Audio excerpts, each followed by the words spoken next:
Ma?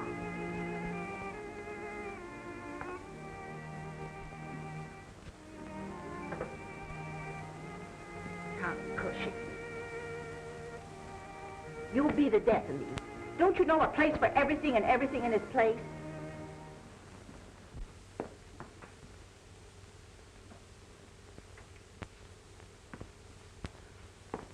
You forgot your platter, Mom.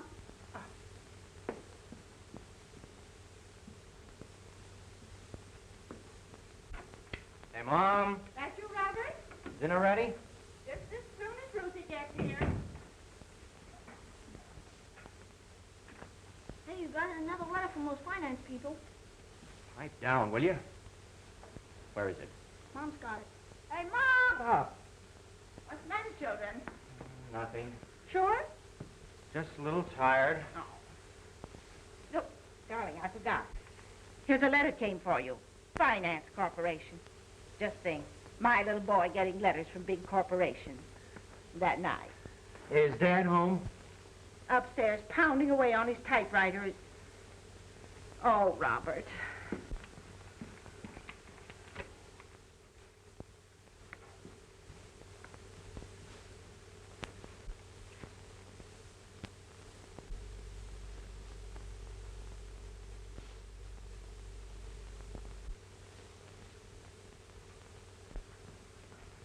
Your salad, Ma. Oh, yeah. Did Dad get his raise last night? No, he didn't. But I'm going to speak to him about it just as soon as he comes down to supper.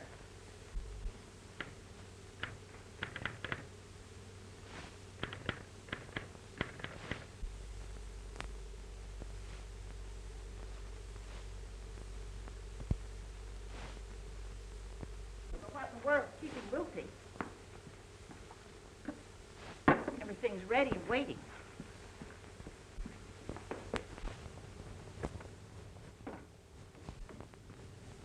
Gary, it was grand. See you tonight? Maybe I'll, Shall I give you a buzz later? do that little thing. Bye. All right.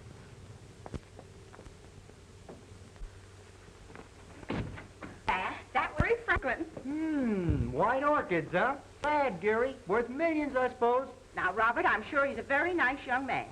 Of course, I never cared much for white flowers myself. Hot stuff, Mom. Very passionate. Robert. Your material? I didn't have time, Mom. He took me to the Biltmore for tea. Isn't that nice? You know, I always think there's something about tea that's so cozy and old-fashioned. I bet the drinks were old-fashioned. Shut up. Now, Robert, I drank tea as a girl, and my mother drank tea, and my grandmother drank tea. I guess I don't need you to tell me what's fashioned. The only old-fashioned thing about it was his dress have on. I wish Dad'd have enough gumption to ask for his raise. Maybe be able to get something decent to wear. And I could do with a couple of new tires. I'm down to the now. It's much more important for me. A girl's whole future depends on the social connections she makes. I don't see why Dad doesn't snap into it. Well, if you both feel that way about it, why don't you go to work? Shut up. If I had some snappy clothes and 4 new tires, I could make some swell connections. I bet it'd be nothing to your credit. I suppose you think Dad's raise should be entirely devoted to your needs. I certainly do. I think he should. Now, what's the sense of you children fighting over your father's raise when he hasn't even got it yet? No, and he never will at this rate. That's just what I said to him. I said to him last night, Ellery, once in a while. Instead of pounding away up there on a lot of stuff nobody will ever look at.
I don't think that's any way to... Hello, Phil. In, Mrs. Cushing. Come in.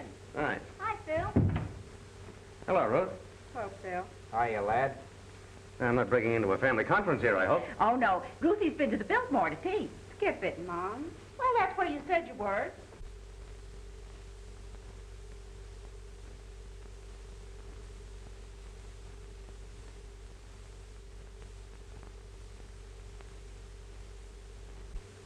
Hello, Tommy, my boy. How are you? Okay. Staying for dinner, Phil?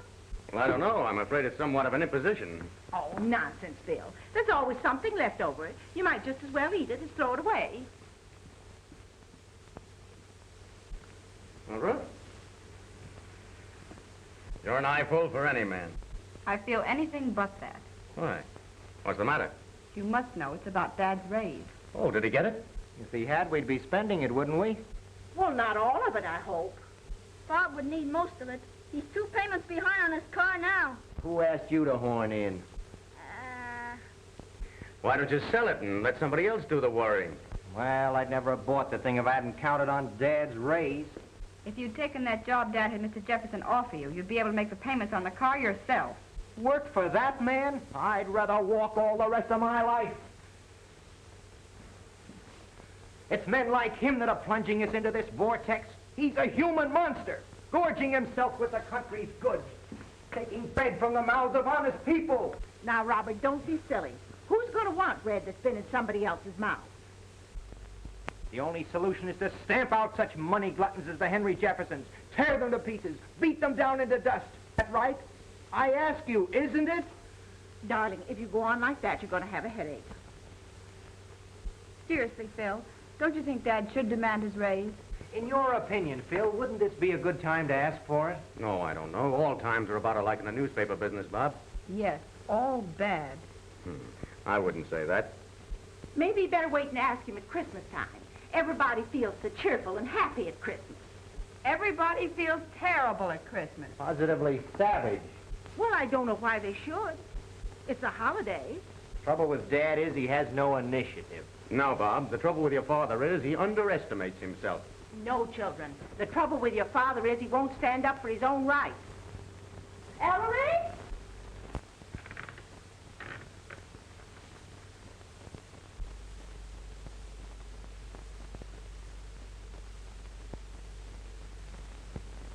Ellery? Supper. Right away, Mother.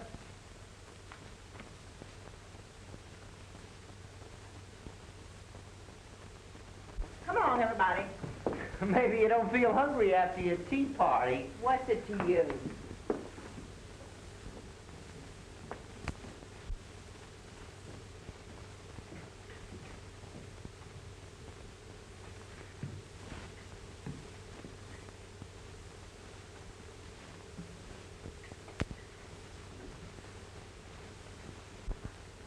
Oh, Dad, how's tricks? Fine, Sonny.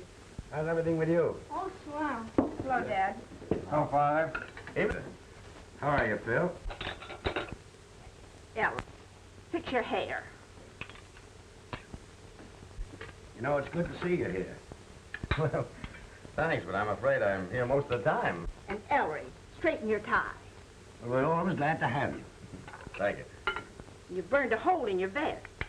Many's the time I've told you when you were smoking upstairs like that. You ought to take your vest off. Well, sometimes I burn holes in my pants, too. Trousers, Ellery, trousers. Well, they were trousers when I bought them, but now they're just pants.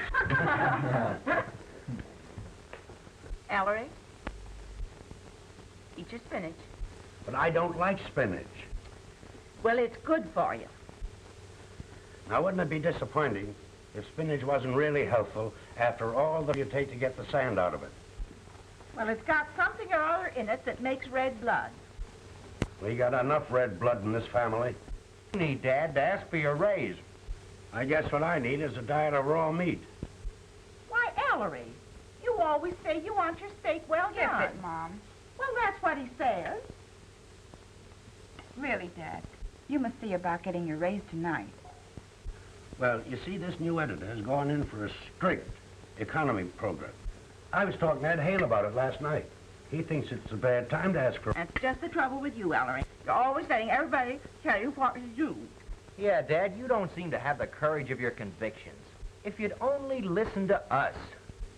What we mean, Dad, is you never seem to think for yourself. Oh. Oh, Ellery. I'm sorry, Mother. I didn't see that glass. Trouble with you is you're always pounding away on that old typewriter upstairs, never thinking of your family. You just won't listen to anything or anybody. Well, I think what Hale said is a fact. That may be right, but Dad needs a raise. A man has to speak up if he's going to get anywhere in this world. That's the truth, Dad. If you'd only take our advice instead of every Tom, Dick, and Harry's, you'd get someplace. Well, maybe you don't ask for advice, but you let them give it to you just the same. What's for dessert, Mother? Smells to me like raspberries. Why, Tommy, how'd you guess it? No raspberries for me, thanks, Mom. Oh, Robert. Excuse me. None for me either, Mom. Lucy. I don't care for any raspberries. Well, for goodness sake, if I'd known nobody wanted any, I wouldn't have bought them. Well, all right, Mother, I'll take some. Oh. How about you, Phil? Well, Oh, raspberries. Oh, sure. That'll be nice.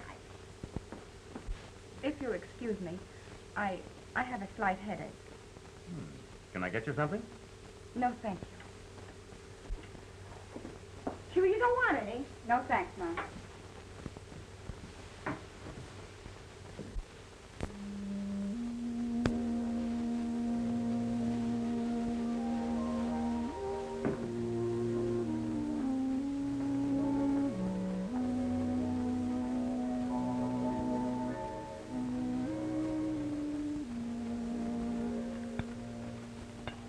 Would you excuse me, Mrs. Cushing?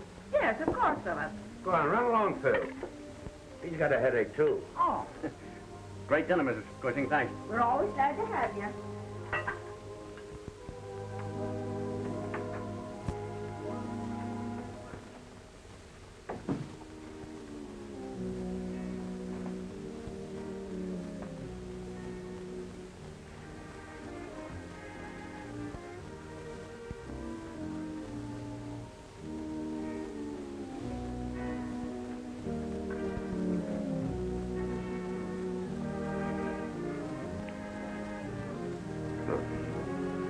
Kiss me.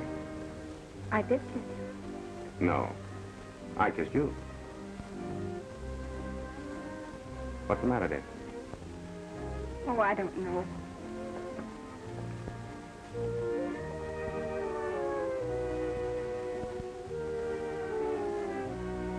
Can't you tell me? It's Dad. Dad? What's he done now? That's just the trouble. He goes on the same old way. It's maddening, Phil. Is that all? All. This eternal poverty. Poverty? I can't stand it any longer.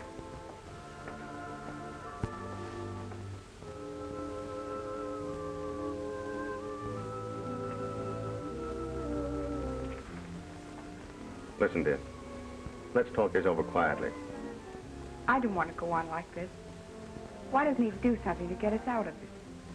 Well, I'm sure he's doing the best he can. It's pretty hard for him, too. You see, this copy reading that he's doing now is hard on his eyes. Why doesn't he insist upon getting his old job back again? It belongs to him. Why, for over 15 You years... don't understand, dear. This new editor is a tough nut to crack. Besides, this is the newspaper racket. Anyone knows if a newspaper man isn't an executive by the time he's 50, he lands in a poorhouse. I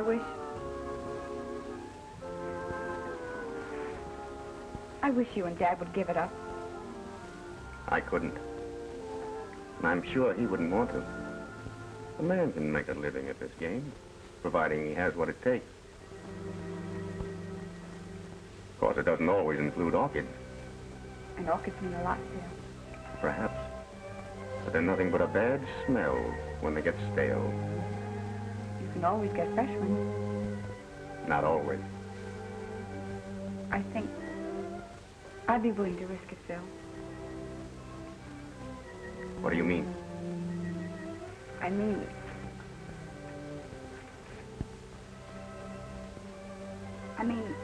I'm asking you to quit the paper. Why, you're kidding. I was never more serious in my life.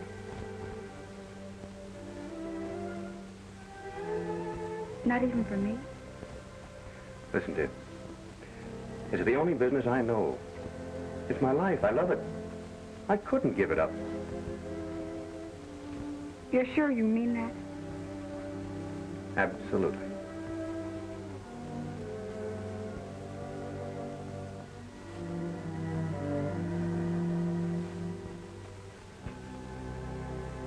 Ruth. I've had experience with one failure in this newspaper business, and I'm not going to be silly enough to take on another. I'm sorry, Phil.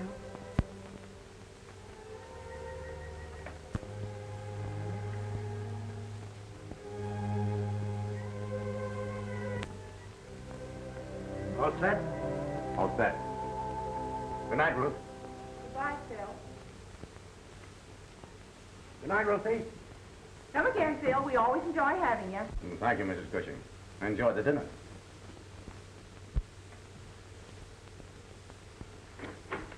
Good night, Mother. Good night. Ellery, Yes, Mother? be sure you get that raise tonight. Well, I'll do my best. Well, Dad.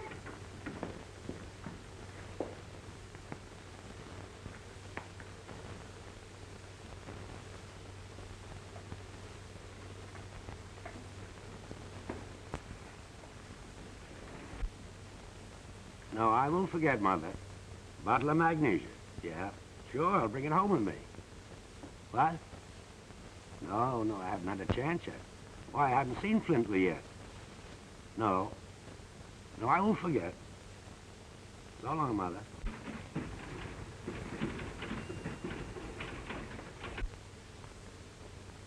It's inexcusable. This Cushing's getting worse and worse. It's his eyes, Flintley. That proofreading. He can't help it. Can I help it? If he can't see to read, let him do light housework or something. He's been with the paper for 15 years, Flintley, and I consider him a very good Look at newspaper. that. Tell him I want to see him.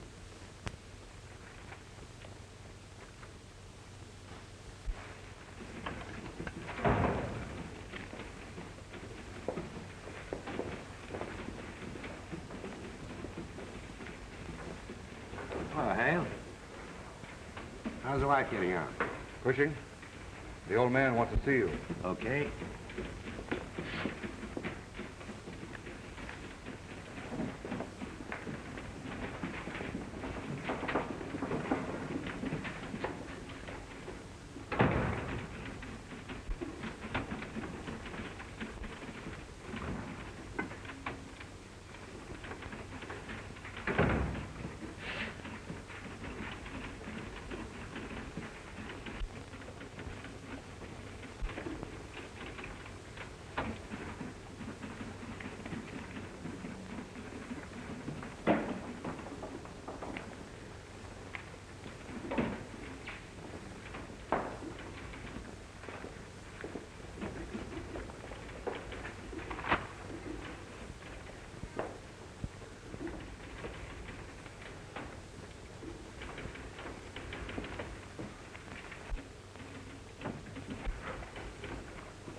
Well, what's the idea?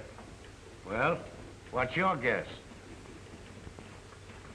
I'm going to tell that old goat just exactly what I think of him. Come back here, Phil. Don't do anything foolish. Well, what's on your mind? Flintley, ever since you took over this paper, I've wanted to tell you a thing or two. Listen, Sergeant. Now, wait a minute. You're on the listening end this time, and you're going to sit there and listen while I tell you. You're no newspaper man. You're nothing but a... What can you expect from a guy like Flintley? Gosh, Ellery, it's a tough break. Well, they can't all be good ones. Maybe I've had my day. Don't be an ass, Ellery. Flintley just doesn't know a good man when he sees one, that's all. The old man couldn't use these, I suppose. Well, he's had 'em over 3 weeks. I don't think he even looked at him. Now, hold on a minute, Starden. You'll do nothing. I'm quitting. I wouldn't stay on your filthy sheet if there wasn't another job in the whole United States of America. You can take my job and stick it in the ash can along with my compliments.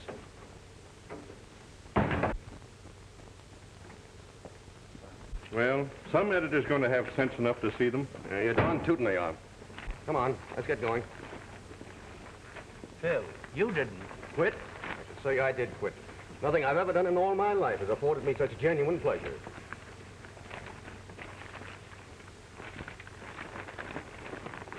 All right, let's go.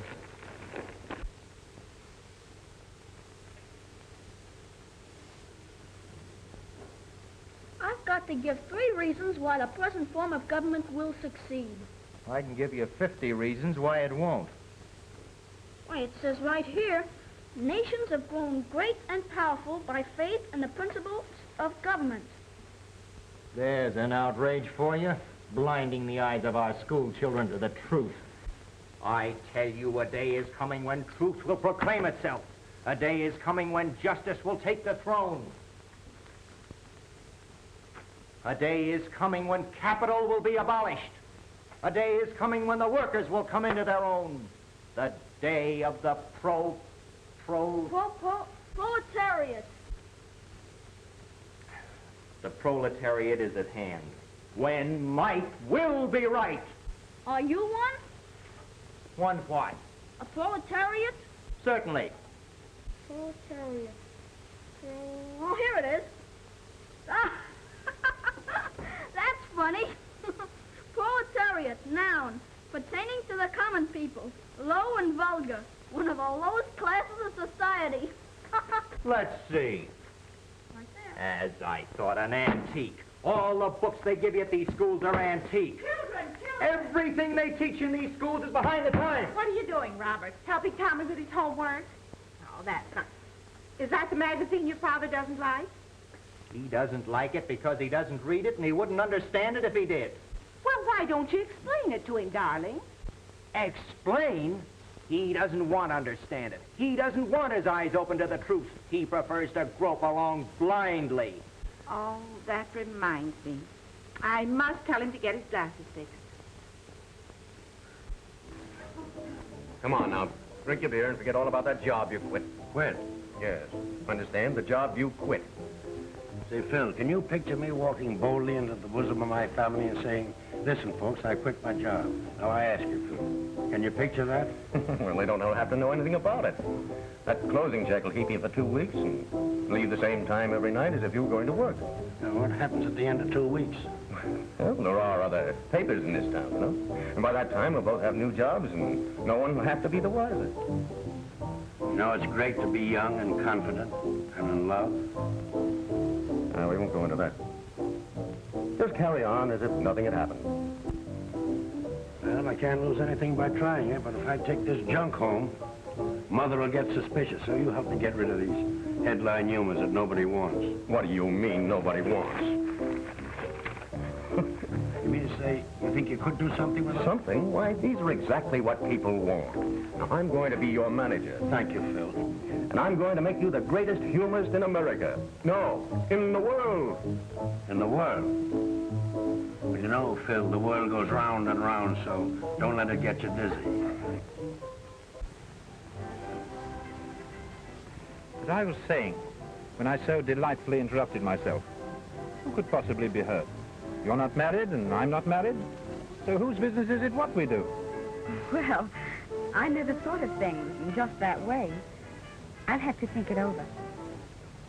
Thinking is something you mustn't ever do. Thinking ruins everything.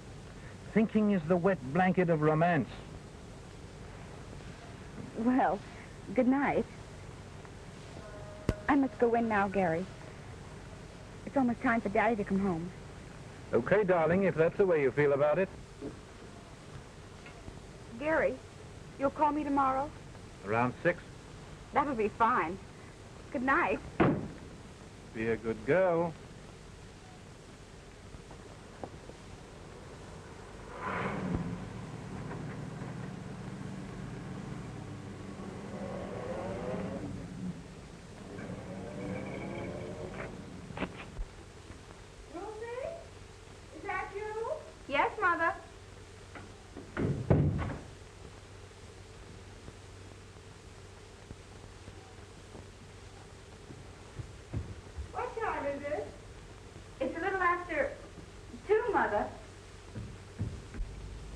Well, good night, Mr. Cushing.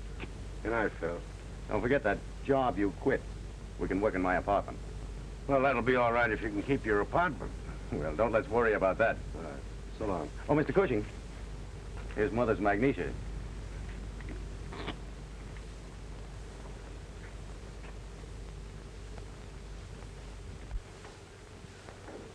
That you, Ellery? Yes, it's me, Mother.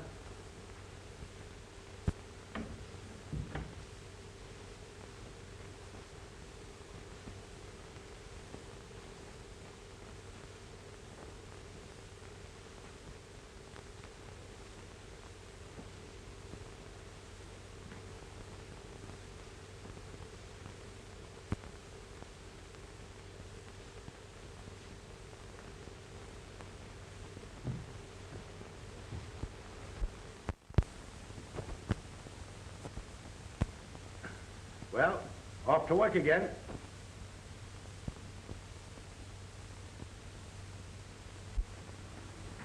I'll be back at the usual time. A tough night ahead of me. Ellery? Yes, Mother? Don't forget to do something about that raise tonight. I'll do my best. Oh, Ruth, Gary Franklin's car's parked in the street again. Here's your prunes for breakfast. All right, put them in the kitchen like a boy.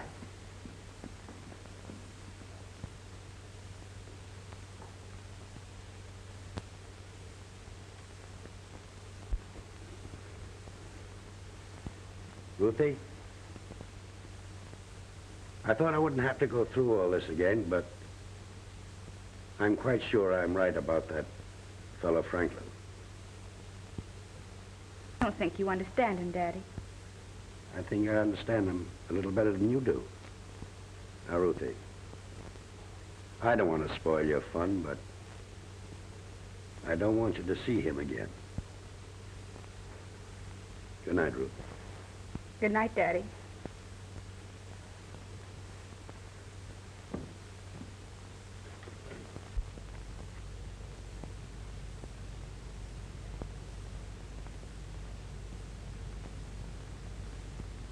Your name's Franklin, isn't it? It is? Well, I thought it was to make it clear to you that I didn't want you to come around here anymore. Well, what's your objection to me, Mr. Cushing? Well, not an objection exactly, but I just got the kind of a notion that you and I don't think along the same lines. Might I ask why you should have such a notion? Well, for one, this car that you drive. And for another, the way you spend your time and your money. Okay by me, Mr. Cushing. Ruth's a swell girl and all that. But there's a lot of swell girls around these days.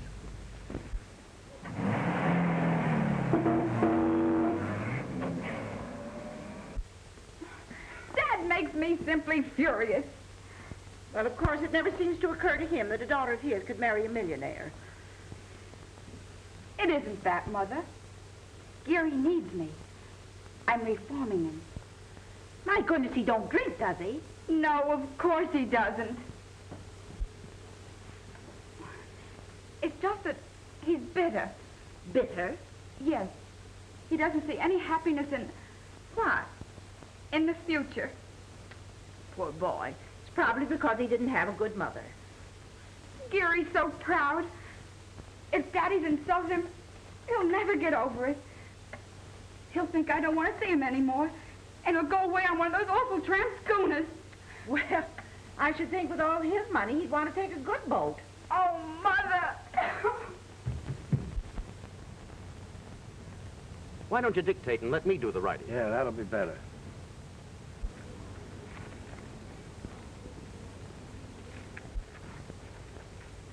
Say, how do you get that way, big boy? Sorry.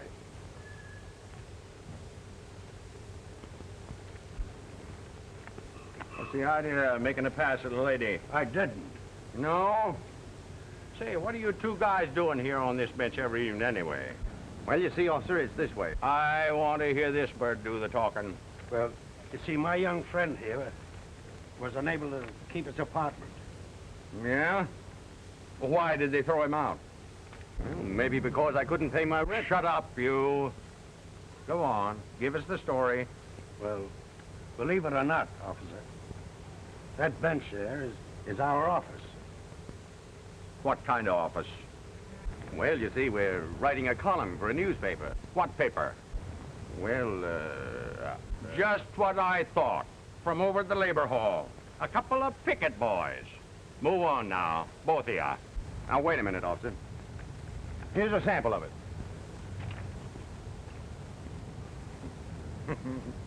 Here's another one. How do you like that?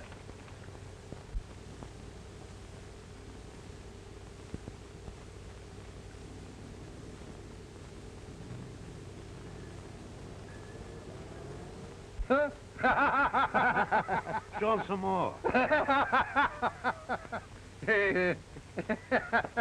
Well, the office is yours. Well, that's encouraging anyway. Now, if we could only find an editor with a sense of humor. Well, 50,000 editors can't be wrong. Maybe it's us. Well, didn't you hear the cop laugh? Yes, but that was funnier than what he laughed at. Now, why do you say that? Now, listen, Phil. Let's stop fooling ourselves. We're not trying to make policemen laugh. We're interested in editors. Now, wait a minute. I'm working on a new angle, and I guarantee that it'll bring home the bacon. Well, I always did like bacon.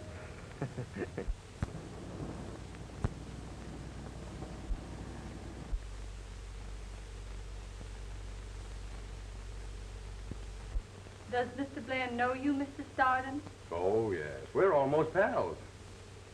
But what was it about, Mr. Stardon? Must I tell? Well, it's customary, Mr. Stardon. Well, just tell him it's Stardon from the News Record. Oh, was Mr. Blair expecting you, Mr. Stardon? Oh, he's expecting me. Thank you. Well, that new secretary of yours certainly put me over the hurdles. Hello, Phil. Looking for an interview for your paper? Well, I don't go in for personal publicity, but anything for you. I'll tell you the truth, Mr. Blair. I'm not with the News Record any longer. I'm in a new game. I want to tell you about the most unique, most extraordinary, most stupendous... Save your breath, Stardon. You know, this office is glutted with the most unique, the most extraordinary, the most stupendous act. This isn't an act, Mr. Blair. This is really something different. Mr. Blair, Amos and Andy are here by appointment. Tell them... We're very busy. Oh, wait a minute, Stardon. What's the big idea? You're going to thank me, Mr. Blair, when you sign the contracts. I have the greatest personality in the world that I'm going to sell to you. Folks are tired of torch singers and crooners and patent medicine talks. Audiences want something new, something... Yes? No. Just a minute. Hello? No. We can't use them. Yes? I haven't got a Now, spot Mr. for Blair's very busy right now. He can't talk to anyone for another hour or so. Yes, right. Now, look here, Stardon. You went far enough. No, this is just the beginning. Think of your father. Think of your grandfather. Why, this man Cushing is your father and grandfather all in one. Why, he's home, folks. He's the sort that sits on a nail keg in front of the old country store. Blair. Kate Smith. Will you give a fella a break and go out and have some lunch? But I've already had my lunch. Well, go have some more. And, darling, while you're about it, will you tell the other pests to keep out, too? Now, look here, Stardon.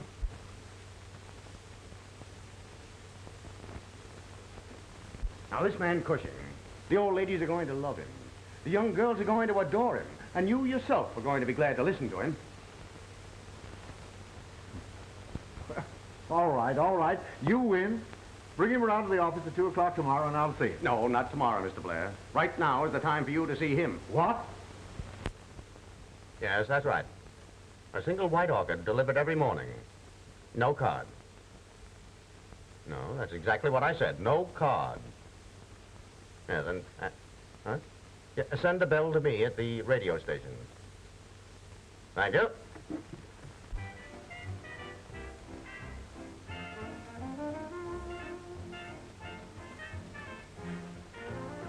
No card. Now, isn't that just like Gary? I see he didn't take the boat after all.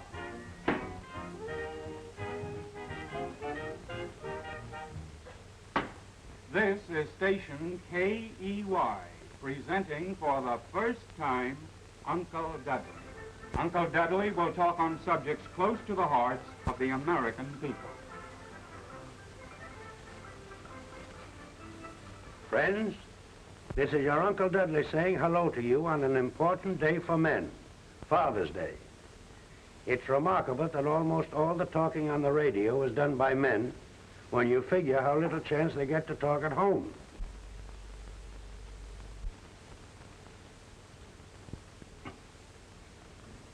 You know, this Father's Day is a great racket. At one time, Father only got presents on Christmas. But along about the middle of June, the neckties would wear out and Dad would buy the kind he liked. Now, Mother knows Dad can't pick out his own neckties, so they started Father's Day, just so Dad could get a fresh batch of ties to carry him till Christmas when they could start the whole thing over again. But we've heard enough about Father. Let's give a little thought to Mother. Why, mothers, why, bless them, there isn't one of them who gets half enough appreciation. That man gives the first sensible talk I ever heard over the radio. But there's one day Dad don't have to depend on slogans to make him head man. That's payday. But most of the time, Dad's dodging trouble. Gee, that sounds like Dad. Oh, nonsense. Doesn't sound a thing like your father. If your father was as smart as that man, I wouldn't have so much work to do. I'd have a hired girl to do it for me. There's so many things Dad can do to get into trouble. There's the ashes he drops all around the house. And he's always saying the wrong thing, or he don't get home on time. Isn't that the truth? And then Mother just naturally has to scold. But most of us can remember when she wouldn't have said a word. But that would be back in courting time, when the moon was more than just a little yellow something way off in the sky. I can remember when I was courting, but I shouldn't be bringing up personal things. Oh, I wish Ellery could say things like that. Oh, Dad's got it all over that guy. What do you know about it? I tell you, it takes a woman to understand a man. Some folks think marriage spoils a career, and then others think you aren't successful unless you've been married 3 or 4 times. But seriously, marriage is a great thing, and no home should be without one. Station KEY is to be a regular feature. Yes, Uncle Dudley. Station KEY. Glad you enjoyed the Uncle Dudley program. Yes, every afternoon at this time. Oh, Ruthie! Here's that little box again.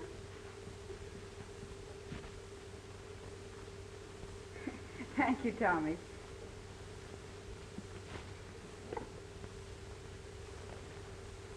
Any card with this one?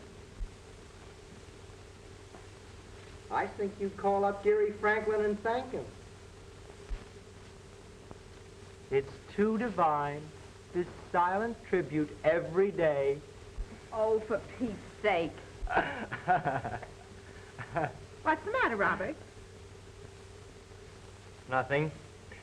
Sure? A little tired, that's all. Oh, Robert. Here comes Dad. Well, I'm going to find out right now where he's been spending his afternoons lately.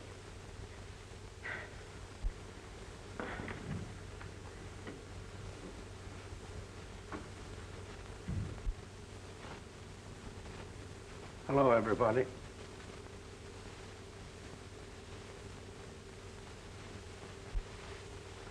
Mother.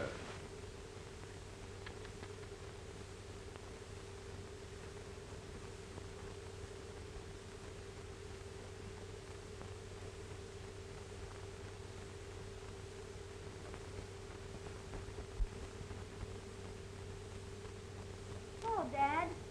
Hello, Tommy. Well, Mother, I got my raise, $50. Ellery! Jumping mackerel.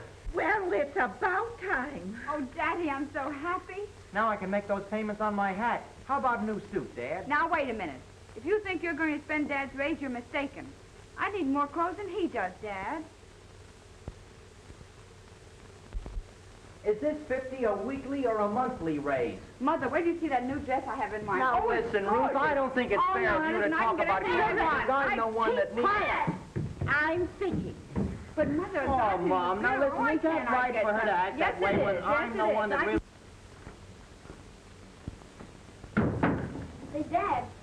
You want to hear something funny? Huh? You want to hear something funny? I'd love to hear something funny. This being serious is getting me down.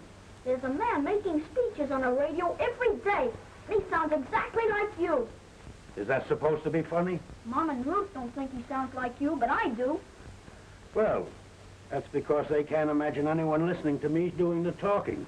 Or if you made speeches on the radio, everybody'd listen. You think I'm pretty much all right, don't you, Tommy? Sure. You'd make a lot better cracks than this other gink. He ain't so hot. No? No, you'd be a lot funnier than him. And louder, maybe. Oh, Mom gets him on awful loud, so she can even hear him in the kitchen. Do you mean to tell me that your mother really listens to this fella? Sure. If anyone makes a noise, she gets awful mad. Yeah, well, I know that. She's awfully interested in him, and she believes every word he says. Say, Dad, what do you think this other fellow looks like? Well, he's about... Now, how should I know? Well, you know almost everything, don't you? Your mother don't think so. Oh, Dad, Ma's all right. You bet she's all right. And that's the way I always want you to feel about your mother. No matter how fond you are of me. Remember, Tommy, that your mother is your best friend. But us men have to stick together, don't we, Dad? Sure we do. I hope these slippers stick together. Dinner's ready. Come on, Dad.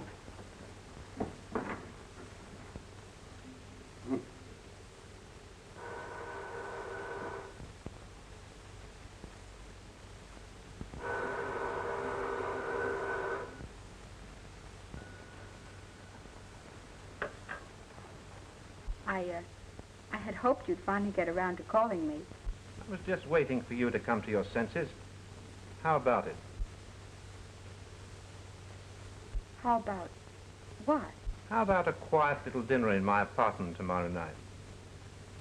Well, great Scott, you're old enough to go out alone, aren't you? Say you're going to a movie. Good girl. I'll pick you up on the corner of 8th and Broadway, 7 o'clock.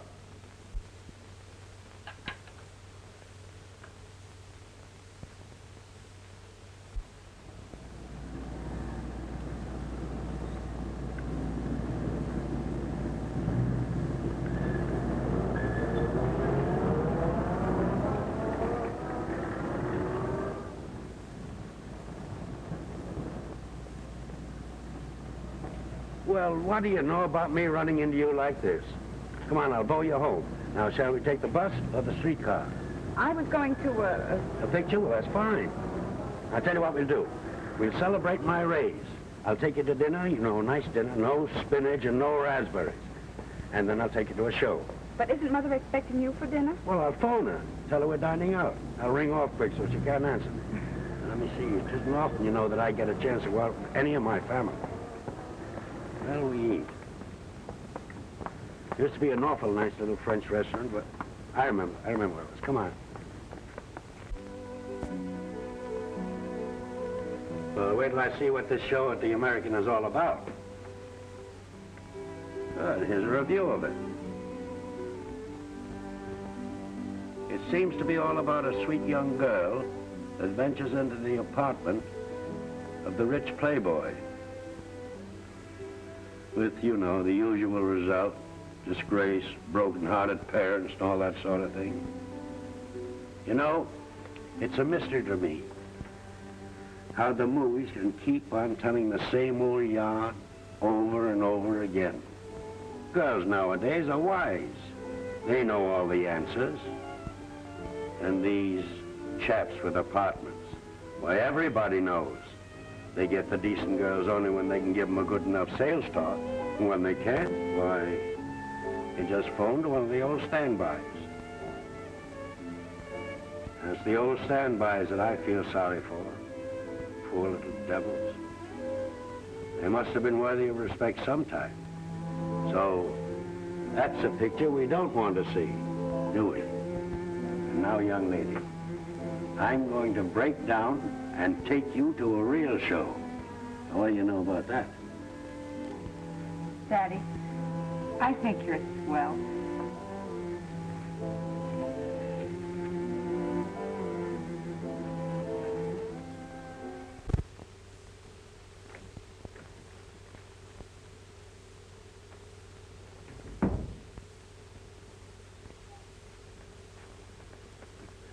Who are you in mourning for?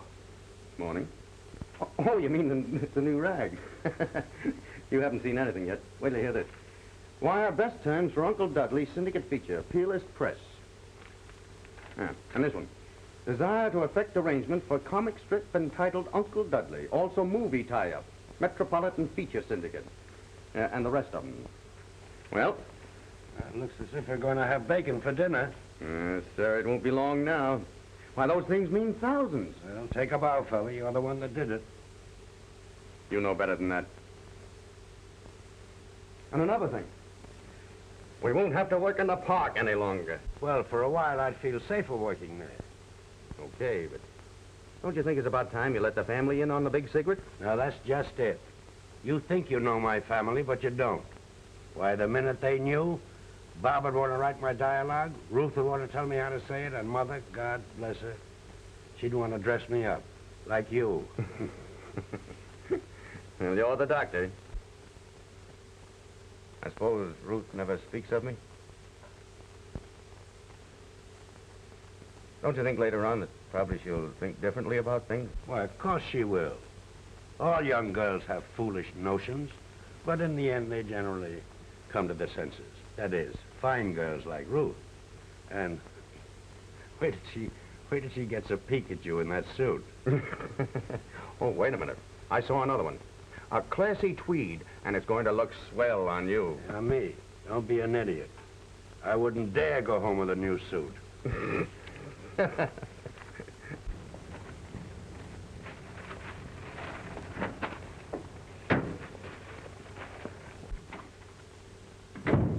Bob. Hi, Sis. Wait till you see this outfit. Well, what do you mean he don't work there? Well, I tell you, he just got a raise. Well, are you sure this is the news record? Well,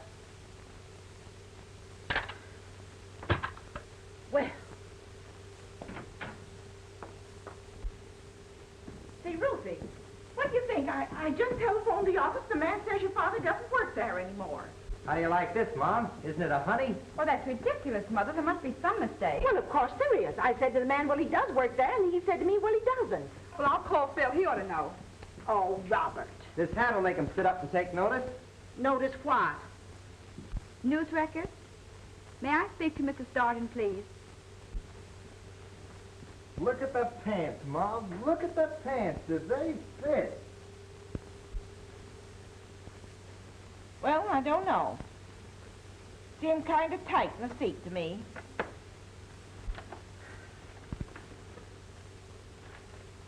Mother, Phil isn't there anymore either. What? And I called his apartment. He doesn't live there anymore. Lucy. What could those two be up to? Well, you never can tell.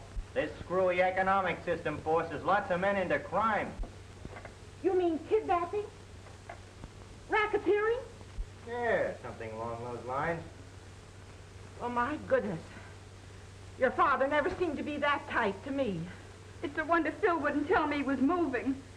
Whenever men aren't where they should be, they're where they shouldn't be. With women. Robert.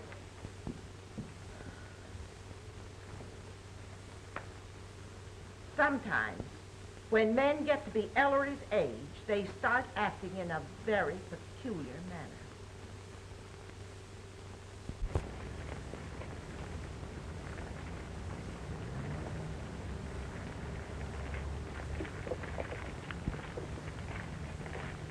Say, what's going on over there? A lot of unemployed men in town, transients. I guess some professional agitators got them together to start something. Oh, I see.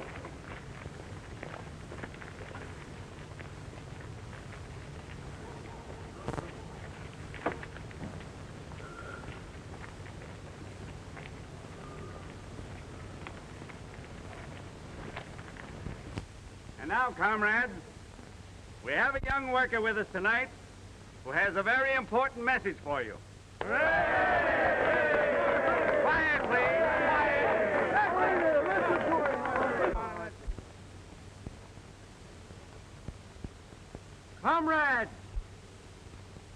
are gathered here tonight at a critical moment in the great stride toward liberty. How long are we going to cower here like dogs instead of rising and taking what's coming to us? Now is the time to strike. Now, tonight, throw off the yoke of tyranny. Start marching. Right now, on the City Hall.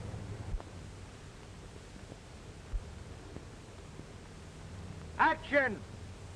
That's what we want. Close down some of these factories where only half the force is working. Right. Tear them down and throw the other half out of work. Rise, workers! People all over the country will be afraid not to join us. That's the stuff. Put more fear into the people, and they'll quit spending altogether.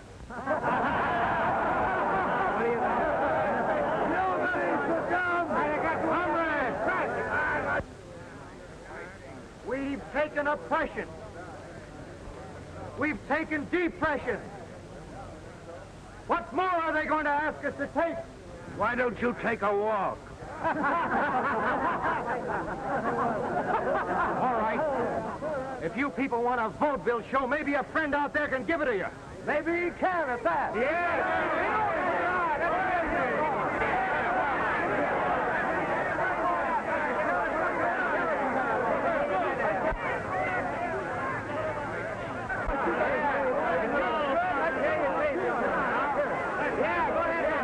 Looks like trouble in the park. Gotta send the riot squad over right away.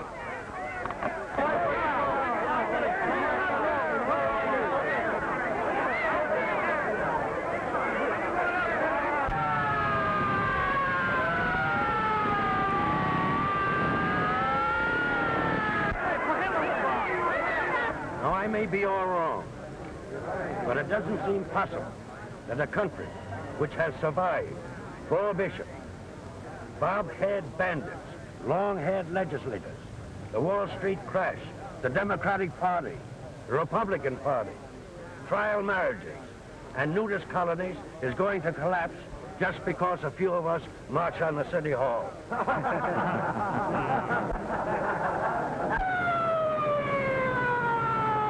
We asked our country for a New Deal, and we got it. We asked our country for a reemployment program, and we got it. We asked for a home loan and the farmer's relief, and we got it. That's it. He's on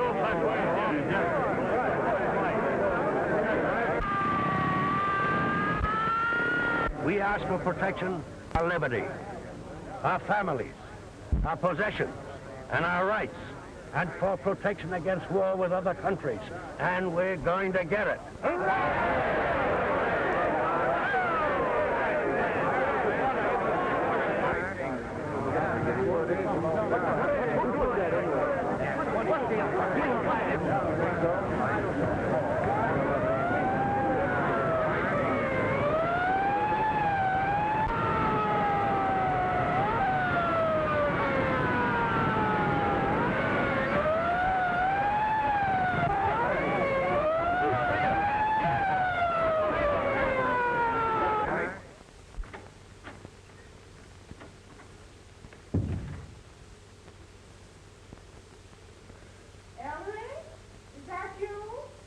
No, it's me, Mom.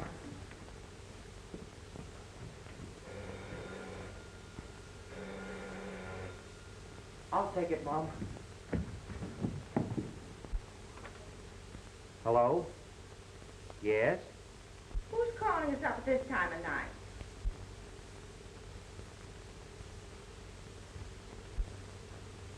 Robert, what is it?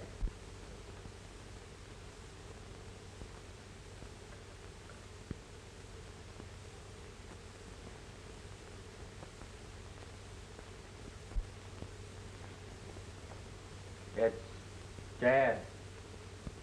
Well, what does he want?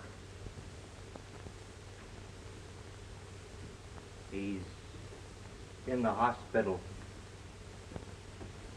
Hospital? Robert, what's happened? Robert, what's happened? tell me. He's been hurt. Ruthie, your father's been hurt. I'll go to the hospital right away. No. We can't see him.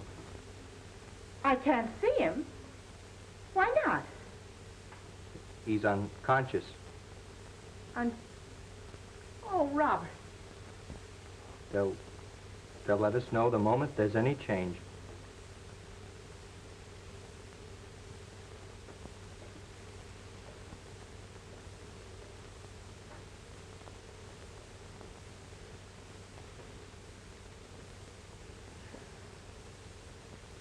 It's all my fault.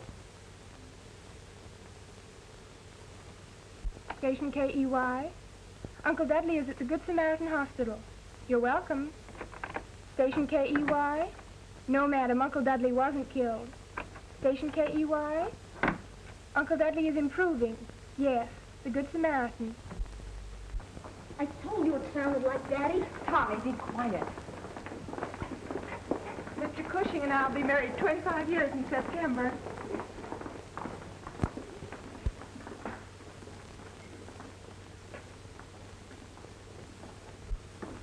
Oh, Pop. Hello, Tommy. How's Trix? Oh, slow, Dad. Daddy. Hello, Ruth. Ellery. No, Mama dear. Don't cry. I'm all right. You sure? Sure. Oh, my.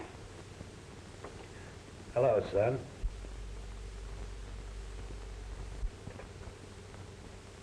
You know, I'm awfully sorry you didn't take that job Henry Jefferson offered you. He's a fine man. I know, Dad.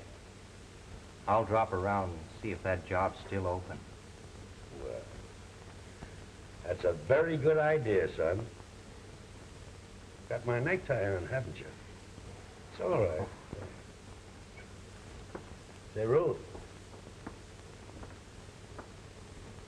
don't you think it's about time you told Phil to stop sending you those orchids? Phil? Sure. You know, it might get to be a habit, and not a very sensible one at that. Hello, Phil. Oh, I'm sorry. Come on in, Phil. Hi, Phil. Hello, Tommy. Hello, folks. Hello, Phil. Hello, Ruth. Well, how's the big strikebreaker this morning? Feeling better? Feeling better every minute. Feel well enough to eat spinach. Nurse? A little later, Mother. Oh. Your public is howling for you. Well, Phil's my manager. He started them howling for me. And I got a whole truckload of fan mail, too. Tell me, how does it feel to have such a famous father? Oh, I told him all the time it was Daddy. Phil. Phil, you don't have to send me orchids. I guess it was a silly idea after all.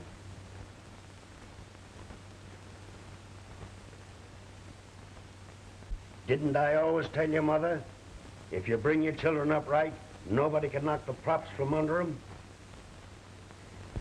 I think I'll make that my next radio talk. Oh, nonsense, Ellery. What you want to talk about? Whose hotel? Talk about foreign travel. Maybe you'll get a Children, raise keep off. quiet. Ellery, you must talk about fashions for men. We've got something especially nice for you today, Mr. What? Raspberries.